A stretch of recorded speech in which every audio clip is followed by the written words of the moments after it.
And welcome back to the Sports Source. This segment of our program is brought to you by Safety Systems. When it comes to automating your home, trust the folks at Safety Systems. You can control your security system, your cameras, your lighting, your door locks, heat and air, audio, video, and more, all from your smartphone. And I've seen these guys do it. They do incredible work. It's like living on the bridge of the Starship Enterprise. The more recent one, it's not that first one that's kind of looking lame now at this point. Safety Systems, they do remarkable work. Call VFL JJ Surlis to ask about their security systems, their home entertainment, or their home automation. They do it all. Okay, you guys know that I'm a stickler for scheduling. I want a 9-game conference schedule. I want fewer games with the FCS. I don't care about Furman, Charleston Southern, Troy, Charlotte. I'll take it, but I don't care about it. I don't want it in a normal year. If we play a conference-only schedule, is that going to whet the appetite for fans, do you think, moving forward? And do you think it will break down any doors in terms of conference commissioners and athletic directors saying, you know, we should play more conference games, or at least play more Power 5 games? Nick Saban's been pushing for that for years. You're seeing more and more SEC schools now that are playing 2 Power 5 teams a year, sometimes even 3, whereas right now at Tennessee, you're lucky if you get 1. Do you think a conference-only schedule this year could lead to change down the road, or no, not happening? I'm skeptical personally, because I think the benefits of playing that better schedule would be what? Higher TV ratings, which maybe this year would happen anyway just because of the appetite for sports. SEC ADs aren't going to see the boost in their numbers on the bottom line, probably because we're not going to have full stadiums. So from their perspective, I don't think they're going to see it and say, wow, that was great for us. We should do that more. And I think coaches are, in some cases, could be upset. You can have somebody realistically go winless this year in conference play if you're doing a conference-only schedule. For coaches, as we talk about every year with the NCAA tournament in terms of basketball, they want to do things that save their jobs, and in that case, that's in football's case, that's win non-conference games, so pad that win-loss record. So I think a couple things might even be making them realize how much they appreciate those non-conference games. I'm a little skeptical this changes much in the long run. Okay. Yes, some coaches might say, man, we really could have used a game against Charlotte right this year by the end of it. Yeah. Where was Furman? Yeah, I would always say money talks, and they'll do what they think makes the most money. But I thought you were going to say something else there, so I'm glad you didn't. But also, I think they'll probably look at it and say, we need to keep playing those games, because if they do conference only, which is where we're headed, a couple already are, they're going to look at those schools where they're backing out those contracts and saying, we got to come back and save them. And the financial hit they're going to take is something that they won't be able to survive if it continues.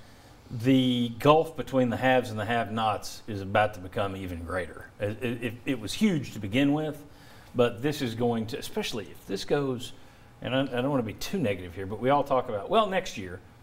There's no guarantee this thing, we're not looking at another compromised season in some way next year. I would expect it will be better than this year.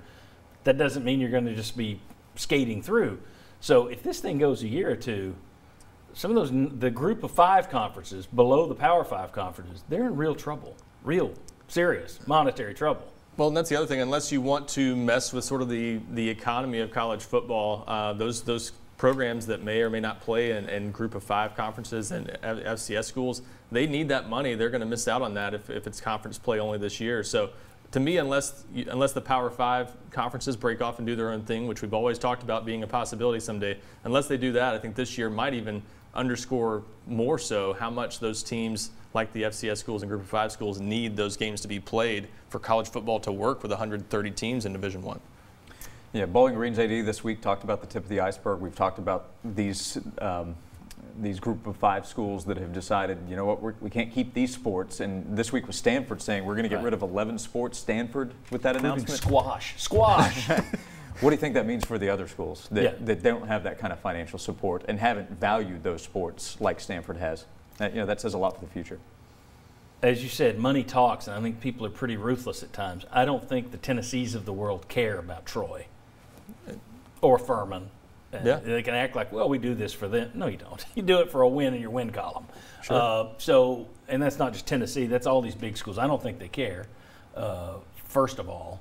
So while it may be bad for the sport as a whole, I think it almost leads you more toward the direction of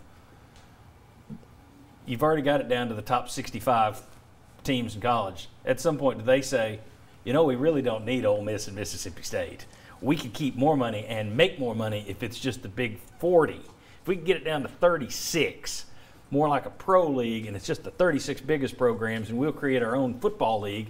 We'll do the other conferences, other conference sports together, but for football, we're over here. I think this may, instead of leading us back harder toward the past, I think it may shift us more toward the future, depending on where they think the money is.